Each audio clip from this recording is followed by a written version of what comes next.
दोस्तों नमस्कार। दोस्तों मैं भी YouTube पर वीडियो देखकर रोज नई तकनीक और नए स्ट्रेटजी सीखकर न जाने कितने एक्सपेरिमेंट कर चुका हूं। दोस्तों सच ये है कि मैं खुद भी स्टॉक ट्रेडिंग कोर्स और YouTube के स्ट्रेटजी के चक्कर में काफी समय और पैसा नुकसान कर चुका हूं। आप चेक करके देख लीजिए, मेरे जो YouTube चैनल है लगभग 12 वर्ष पुराना है, लेकिन इस 10-12 वर्षों में कोई भी ऐसी खास वीडियो मैंने नहीं अपलोड किया है। यदि अपलोड भी किया है तो वो स्ट्रेटजी रिलेटेड नहीं है दोस्तों, क्योंकि मैं किसी को मूर्ख नहीं बना सकता था। मैं खुद ही लॉस कर रहा था तो आप लोगों को भला क्या सिखाता। लेकिन इतने दिनों में मैं जो कुछ भी सीख कर कमाता हूँ आज, वो सब कुछ एक एक करके मैं आप लोगों को बताऊंगा। दोस्तों YouTube पर एक ही आदमी सैकड़ों प्रकार के स्ट्रेटजी और चार्ट पैटर्न, कैंडलस्टिक पैटर्न सिखाता है और अपने सभी स्ट्रेटजी को यूनिक और स्पेशल बताता है। और यहीं से शुरू होती है YouTube देखकर सीखने वाले प्रत्येक आदमी की कंफ्यूजन कि क्या सीखें और क्या नहीं सीखें। एक कहावत है कि धोबी का कुत्ता घर का ना घाट का। YouTube के स्ट्रेटजी स्टॉक मार्केट में आदमी को यही धोबी का कुत्ता बनाकर छोड़ता है। दोस्तों मैं ये नहीं कहता कि सभी लोग एक जैसे हैं, कुछ लोग सही भी बताते और सिखाते हैं, लेकिन आप लोगों को ये वही लोग अनुभवी लगते हैं जो हर रोज एक नई नई स्ट्रेटजी सिखाते हैं, जिससे आपका कोई फायदा तो होता नहीं बल्कि आप लोग नए नए स्ट्रेटजी सीखकर रोज लॉस करते रहते हैं। तो असल में लोगों को ये पता नहीं होता कि आखिर स्टॉक मार्केट में आपको सीखना क्या है, क्या सीखकर स्टॉक मार्केट में पैसा कमाया जा सकता है। दोस्तों इसके लिए कोई सिलेबस नहीं होता, इसलिए हर आदमी कंफ्यूज होता है।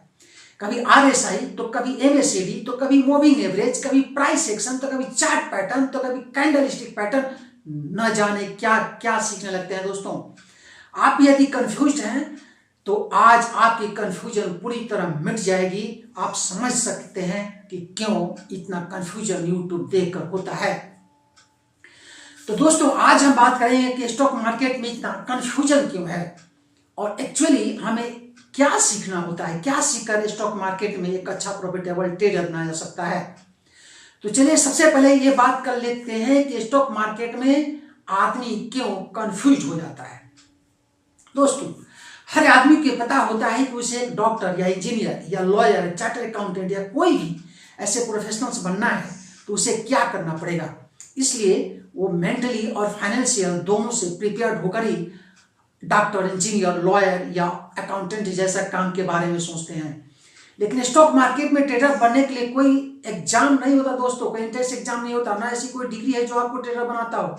इसलिए कोई भी ट्रेडिंग करने लगता है, और क्योंकि इसमें किसी प्रकार की एंट्रेंस एग्जाम ही नहीं देना पड़ता और न ही किसी के सर्टिफिकेट की जरूरत होती है। दोस्तों यकीन कीजिए, यदि स्टॉक मार्केट में भी ट्रेडर बनने के लिए ट्रेडिंग रिलेटेड एक छोटी सी कोई एंट्रेंस टेस्ट अनिवार्य कर दिया जाए तो आज ही ट्रेडरों की संख्या दोस्तों आधी हो जाएगी।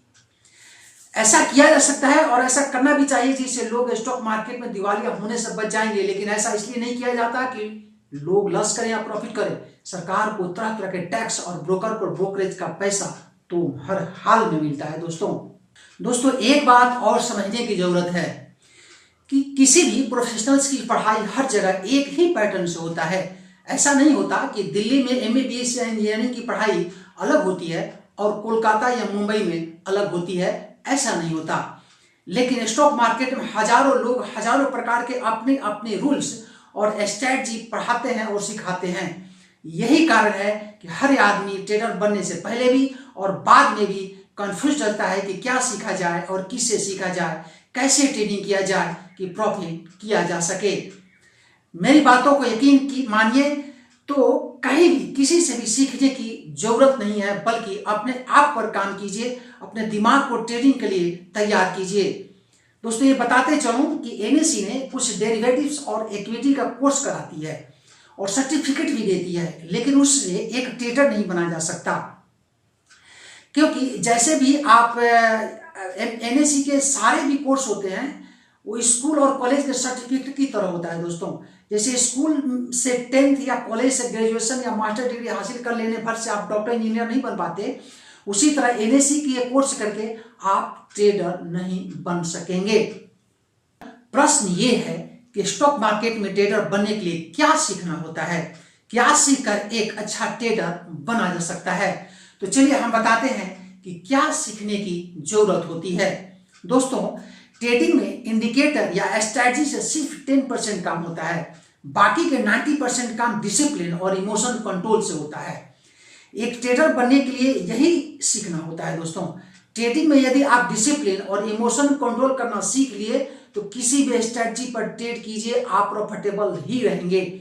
लेकिन हम लोग बिल्कुल उल्टा काम करते हैं।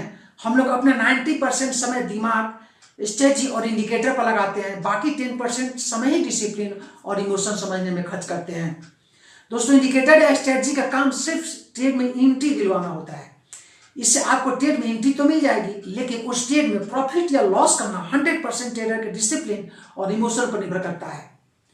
दोस्तों, ट्रेडिंग में सबसे ज्यादा महत्व डिसिप्लिन और इमोशन का ही होता है। इसीलिए यदि ट्रेडिंग से पैसा कमाना है तो डिसिप्लिन में रहते हुए ट्रेडिंग करना और ट्रेडिंग करते समय अपने इमोशन पर कंट्रोल रखना, बस ये दो काम को करना जो सीख लिया, समझो वो ट्रेडिंग से पैसा कमा लेगा। इसीलिए आपको अपना 90% समय ये दो काम सीखने में देना होता है। बाकी स्ट्रेटजी बनाना बहुत आसान है, आप खुद भी अपनी स्ट्रेटजी बना सकते हैं।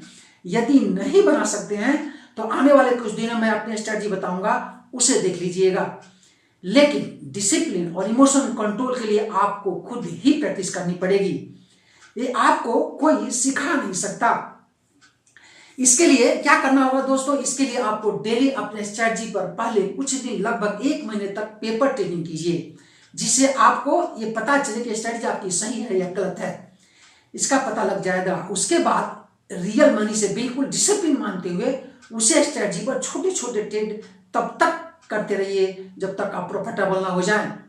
जब छोटे ट्रेड में लगातार 3 महीनों तक यदि आप प्रॉफिट कमा सकते हैं तो आप धीरे धीरे अपनी ट्रेडिंग की साइज भी बढ़ा सकते हैं।